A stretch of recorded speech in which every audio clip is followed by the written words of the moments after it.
इस मनुष्य शरीर से वृद्धावस्था आने के पहले और मृत्यु अवस्था आने के पहले भगवत प्राप्ति कर लो। बात समझो, ये जो लोग भूले हुए हैं ना कि ये यौवन अवस्था भोगों के लिए है, बड़े बूढ़े शिक्षा देते हैं।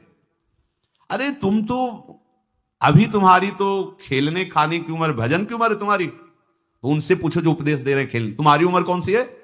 तुम करते हो भजन, तुम भगवत चिंतन में रखते हो, पर वो वहां उत्तर देने की सामर्थ्य नहीं, इसलिए वो बोल नहीं पाते। नहीं, बड़े बुजुर्ग जैसे समझाते हैं तुम्हारी भजन करने की उम्र थोड़ी है। तो हे पूज्यवर, आपकी उम्र कौन सी है और अब आप क्या कर रहे हैं? भजन कोई खेल खिलौना नहीं है। जब तक आपने पूर्वाभ्यास नहीं किया तो आपका भजन जीवन में आगे नहीं होने वाला। ये भूल जाओ कि लड़का बच्चा परिवार और इनके सब ब्याह बर और सब होने के बाद बुढ़ापे में आराम से जाकर वृंदावन में फ्लैट लेंगे और खूब भजन करेंगे। भूल जाओ, फ्लैट ले सकते हो, आओगे लेकिन यहां प्रपंच ही करोगे, भजन नहीं कर पाओगे। सत्संग में बैठोगे, सो जाओगे, शब्द समझ में नहीं आएगा क्योंकि अभ्यास ही नहीं किया है। चार बूढ़े बैठ करके अपनी बहू और लड़का बच्चा की बातें करोगे, प्रिया प्रीतम की बातें कभी नहीं कर पाओगे। देख लेना, जीवन में देख लेना, यदि जीवन में तुमने भजन का अभ्यास नहीं किया तो वृद्धावस्था में भजन नहीं होगा। वृद्धावस्था आने के पहले, मृत्यु अवस्था आने के पहले, चलो वृद्धावस्था का तो समय हमें पता है कि इस शरीर की वृद्धावस्था लगभग इतने वर्ष बाद आ जाएगी, लेकिन मृत्यु अवस्था तो 1 सेकंड के बाद भी आ सकती है। इसलिए हमारा ये जो वर्तमान समय चल रहा है ये भगवदाकार वृत्ति से युक्त होना चाहिए। वृद्धावस्था के आने के पहले भगवत प्राप्ति कर ले, ये बात तो समझ में आ जाती है कि 60, 70, 75, 80 इसी को वृद्धावस्था कहते हैं। आजकल तो 60, 70 में राधेश्याम हो जाता है। अब तो जवाने नहीं समझ में आते कि जवान कौन है भाई, कैसे समझ में आएंगे जवान?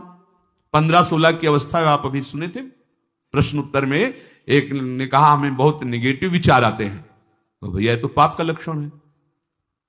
आप पाप कर्मों से अपनी वृत्ति को हटाइए, नहीं तो नकारात्मक सोच आपको नष्ट कर देगी। क्या करते हो तुम? उनका 5 बार हस्तमैथुन नियम से रोज करता हूं। अब आप विचार करो, इस विषय पर ना तो कहीं चर्चा होती है और ना कहीं कहा जाता है।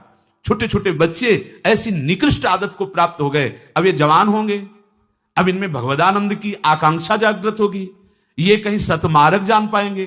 कदापि नहीं, जीवन ही नष्ट कर दिया।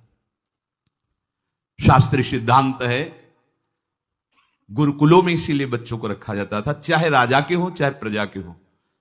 ब्रह्म ऋषियों के शासन में 20-25 वर्ष तक ब्रह्मचारी रहे। वृत्ति निवृत्ति मार्ग पर तो वैरागी बन गए, प्रवृत्ति मार्ग पर तो गृहस्थ में गए। कुछ समय तक गृहस्थ में रहने के बाद स्वतः पूर्वाभ्यास ब्रह्मचर्य का उनका जागृत हो जाता और वो चौथी अवस्था तक भगवत साक्षात्कार कर ही लेते, क्योंकि नींव बड़ी मजबूत थी।